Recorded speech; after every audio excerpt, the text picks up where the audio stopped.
মোস্তাফিজের হাতে পার্পল ক্যাপটা তুলে দিয়ে যেন দায়মুক্ত হলেন কাপ্তান ঋতুরাজ। ফিজের কামব্যাক, চেন্নাইয়ের জয় ফেরা সব মিলিয়ে ঈদের আগে ঈদের খুশি ইয়েলো ডেরায়। দলের জয়ে অবদান রাখতে পেরে কাটার মাস্টারও ভীষণ খুশি। সোশ্যাল মিডিয়ায় জানিয়েছেন নিজের অনুভূতি। গৌতম গম্ভীরের দলের অ্যাগ্রেশন ধোনির মাস্টার প্ল্যানের সামনে হাওয়ায় মিলিয়ে গেল। আনবিটেন কলকাতাকে মাটিতে নামিয়ে আনলো চেন্নাই সুপার কিংস। আর এই জয়ের অন্যতম হিরো মোস্তাফিজ। তার লুপি স্লোয়ার বলের ধাঁধায় কলকাতার হার্ড হিটার ব্যাটাররা 5.50 ইকোনমিতে 4 ওভারে 22 রান দিয়ে তুলে নিয়েছেন 2 উইকেট। সব মিলিয়ে এখনো পর্যন্ত আইপিএলে 4 ম্যাচ খেলে 128 রান দিয়ে 8 ইকোনমিতে মুস্তাফিজ নিয়েছেন 9 উইকেট।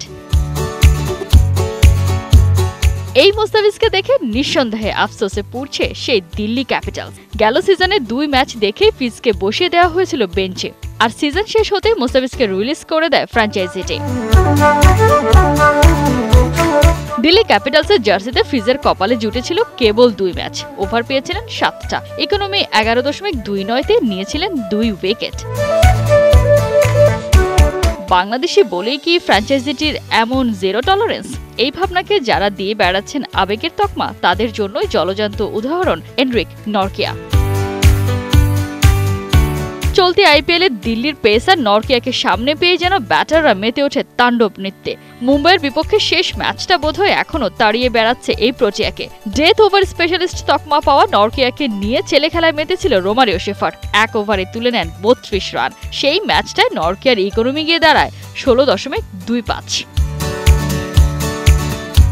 শুধু একটা ম্যাচই নয়, এবারের আইপিএলে প্রতি ম্যাচেই নরকিয়া থাকছেন এক্সপেন্সিভ। 4 ম্যাচ খেলে দিয়ে ফেলেছেন 215 রান, 13.44 ইকোনমিতে ঝুলিতে তার 6 উইকেট। এমন পারফরমেন্সের পরও ম্যাচের পর ম্যাচ তাকে খেলিয়ে যাচ্ছে দিল্লি ক্যাপিটালস। 1 বছর না যেতেই দিল্লিকে বুড়ো আঙুল দেখিয়ে দিল বাংলার কাটার মাস্টার। যে বোলারকে তারা ছুড়ে ফেলে দিয়েছিল, সেই এবার চেন্নাইয়ের তুরুপের তাস। দিল্লি যা পারল না, চেন্নাই তা করে দেখালো। কে না জানে খাঁটি সোনা চিনে নিতে হতে হয় কোষ্টি পাথর। তাই তো দিল্লির কাছে দিল্লি বহুদূর। কোহিনুর কণা, 71।